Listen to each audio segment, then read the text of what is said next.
नमस्कार मित्रों, बूंदे टॉकीज पर आपका हार्दिक स्वागत है। और हम अपने कार्यक्रमों के साथ आपसे मुलाकात करते हैं। मैं हूं आपका दोस्त मोहम्मद इसाक खान और मेरे साथ हैं नवीन शर्मा। ओझल याद है कुछ या भूल गए?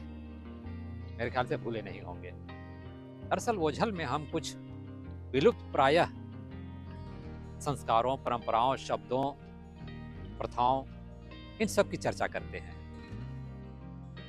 ऐसे कई तरह के रिवाज होते थे, कई परंपराएं होती थीं जिनका कि कुछ मतलब होता था और उन्हें हम छोड़ते आ रहे हैं। ऐसी ही एक परंपरा है, हालांकि ये आदिम परंपरा है, गोदना। समझते हैं ना, गोदना। अब इसे आज की भाषा में टैटू बोल सकते हैं आप, और टैटू बोला भी जाता है। पहले ये सिर्फ गहरे नीले या फिर काले रंग के होते थे, लेकिन अब इसमें मल्टी कलर का समावेश हो चुका है। और यह आदिवासी जीवन परंपरा से उठ करके सभ्य समाज के पीठों बाजुओं तक ये गोदना पहुंच चुकी है, ये प्रथा।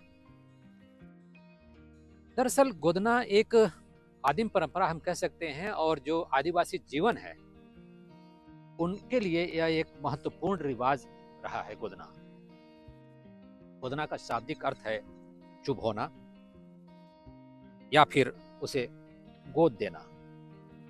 तो चुभ होना यानी कि सुई चुभो करके एक जो चिन्ह, पहचान और आकृति अनुकृति बनाई जाती है, उसे ही गोदना कहते हैं। और गोदना में पारंपरिक राग, कालिख, कुछ भौतिक रंग वो सब मिला करके और सुई के जरिए त्वचा में चुभो देने की परंपरा होती थी। गोदना दरअसल आदिवासी जीवन के लिए एक महत्वपूर्ण पहचान थी। गोदना, और इससे ये पता चलता था कि किस समुदाय का है, किस गोत्र का है, किस परिक्षेत्र का है, किस कबीले का है, किस कुटुंब का है, किस समूह का है, गोदने से पता चल जाता था। इनमें ऐसी अनुकृति होती थी, ऐसी आकृति होती थी माथे पे, बाजुओं में, गले में, जिसको कि आदिवासी समूह देख करके जान जाता था कि ये उस परंपरा की है, उस परंपरा का आदमी है, उस परंपरा की ये स्त्री है, और वो वहां तक उसे पहुंचाने की कोशिश करते थे अगर वो भटक गई है, भूल गई है तो इस तरीके से अलग अलग कबीलों के अलग अलग अपने पहचान होते थे।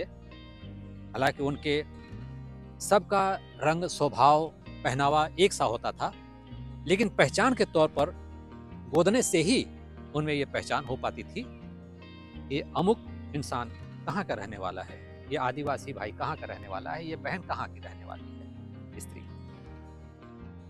तो इस तरीके से गोदना में, और गोदने के बारे में एक बात ये भी है दोस्तों, उनमें ये बात अक्सर प्रचलित है कि मरने के बाद सारे गहने उतार लिए जाते हैं, लेकिन गोदना साथ में इंसान के साथ स्वर्ग तक पहुंचेगा ये आभूषण, और वहां उसे विभूषित करेगा ये गोदना।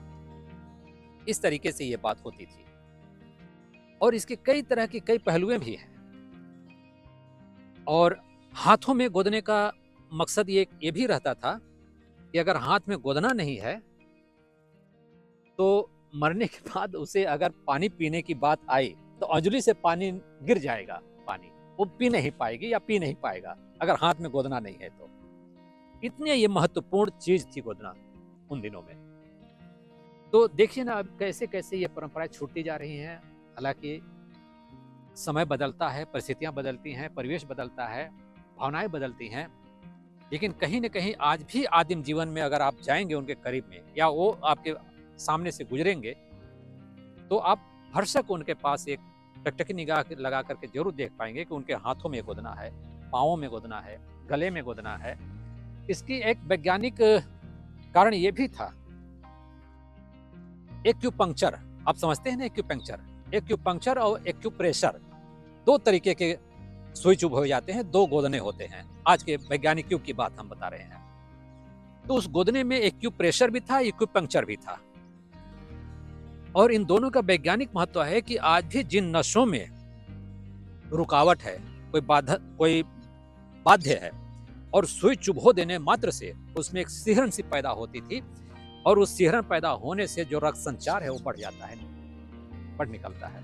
तो इससे कई तरह की जो नर्वस सिस्टम की जो बीमारियां हैं वो दूर हो जाती हैं। आज भी ये वैज्ञानिकों ने सिद्ध किया है, डॉक्टरों ने ये माना है इस बात को। शायद यही कुछ परंपरा रही होगी उन दिनों, लेकिन इतनी विज्ञान की बातें थी नहीं, और उसे एक आध्यात्मिक तरीके से समझने की कोशिश होती थी। पुलिस थाने थे नहीं, अनुशासन के तौर पर ईश्वर की आराधना, देवताओं की कल्पना, स्वर्ग नरक की बातें, इन सब इंसान को अनुशासन में बांध के रखते थे। और यही कारण है कि गोदना को भी इसी परिप्रेक्ष्य में हम देखते हैं। अगर गोदना नहीं है तो उसे स्वर्ग जाना मुश्किल हो जाएगा, मरने के बाद उसे भगवान पहचानेंगे नहीं, उसकी बात मानी नहीं जाएगी। जैसे कि कोरोना काल में हुआ था ना कि आपके टीके लगे हैं कि नहीं, अगर टीके नहीं लगे हैं तो फिर आप जहाज में नहीं बैठ सकते, आप बस में नहीं बैठ सकते, आप समाज के अंदर नहीं जा सकते। ऐसी उन दिनों ये मान्यता थी कि अगर उसके हाथ में गोदना नहीं है तो समाज में शामिल नहीं हो पाएगा, समाज में शामिल नहीं हो पाएगी। कहीं कहीं तो ऐसी बातें थी कि अगर वो गोदना नहीं हो उसके अंगों में तो उसकी शादी नहीं होती थी, शादी से पहले उसके शरीर में गोदना का होना अनिवार्य है। ये परंपरा थी। आज ये परंपराएं विलुप्त हो रही हैं। ठीक है, आज हम उन्हें वैज्ञानिक तरीके से देखते हैं और वो परंपराएं खरी भी उतर रही हैं। ऐसी बात नहीं है कि वो कपोल कल्पित बातें रही थी। तो ऐसे तमाम ऐसी बातें, ऐसी परंपराएं हैं, ऐसे रिवाज हैं जिन्हें आज हम भूलते जा रहे हैं। विदेशों में जो सभ्य देशों के जो आदिवासी हैं, ऑस्ट्रेलिया के, न्यूगिनी के, अफ्रीका के, उन सब में कहीं न कहीं टैटू ने स्थान ले लिया है, और उसमें कई तरह के रंग जोड़ते जा रहे हैं। उनके बाजुओं में आप टैटू देखेंगे, गले में टैटू देखेंगे, पीठ पर टैटू देखेंगे, जंघे पे टैटू देखेंगे। इस तरीके से वो, और उस टैटू का प्रदर्शन करने में भी वो हिचकते नहीं हैं। अगर यहाँ भी हमारे देश में भी घूमने आते हैं तो आराम से बाजू ऐसे दिखाते हुए आपके बगल से गुजर जाएंगे, और आप देखकर हैरान हो जाएंगे कि कितने कलरफुल इसके टैटू हैं, कितने डिजाइन हैं। ठीक यही परंपरा आज से हजारों साल पहले हमारे आदिवासी मूल के लोगों में ये बातें थी, और जिन्हें हम देख करके अक्सर ये जान जाते हैं कि ये आदिम परंपरा और आदिम समूह का ये इंसान है। और इन दिनों बहुत सारी ऐतिहासिक बातें हम छोड़ते जा रहे हैं, भूलते जा रहे हैं, जिन्हें जानने की आवश्यकता है। और ऐसे ही हम अपने ओझल सिलसिले में बूंदे टॉकीज पर हम बताने की कोशिश करते हैं। बूंदे पॉडकास्ट पर भी आपने इसे देख चुके होंगे, सुन चुके होंगे, जान चुके होंगे इसके बारे में। तो इन्हीं सिलसिलों को हम लेकर के चलते हैं, ऐसी ही बातों, ऐसे ही संस्कारों, ऐसे ही रिवाजों, ऐसी परंपराओं, और बहुत कुछ सारे साहित्य के भी कुछ शब्द भी हैं जो हमसे विलुप्त हो रहे हैं। या तो वो परिस्थितियाँ हमारे पास नहीं है, उस तरीके का माहौल नहीं है जिन माहौल में उन शब्दों की सार्थकता थी हमारे साहित्य में, हमारे कविताओं में, हमारे लेखन में। जब वो बातें है ही नहीं, वो परिवेश ही नहीं है, तो उन शब्दों का हम प्रयोग कहाँ करें, क्यों करें, कैसे करें? तो उनका संस्कार उनके शब्दों के साथ ही विलुप्त हो रहे हैं। तो इन सब बातों को हम ओझल में अक्सर आपसे चर्चा करते रहते हैं। अगर आप हमसे जुड़ेंगे, ऐसी बातों की जानकारी आप तक मिलेगी। अगर हाँ, आपके भी मन में कोई ऐसी बात है जो परंपराएं छूट रही हमसे, जिनका कोई महत्व था हमारे समाज में, इंसान के लिए वो अच्छे माने जाते थे, तो आप हमें बता सकते हैं। हम उस पर चर्चा करेंगे, और इसके लिए हम आपको पुरस्कार भी दे सकते हैं, यानी कि आपको अपने कार्यक्रम में किसी न किसी तरह से हम शामिल कर लेंगे। तो हमें बताना न भूलिएगा, अपनी प्रतिक्रिया देना न भूलिएगा। फिर किसी और कड़ी में ऐसे ही कोई चुटीले, रसीले और सारगर्भित विषय के साथ आपसे मुलाकात करेंगे। फिर मिलेंगे, तब तक अनुमति दीजिए। बाय बाय, जरूर मिलिएगा।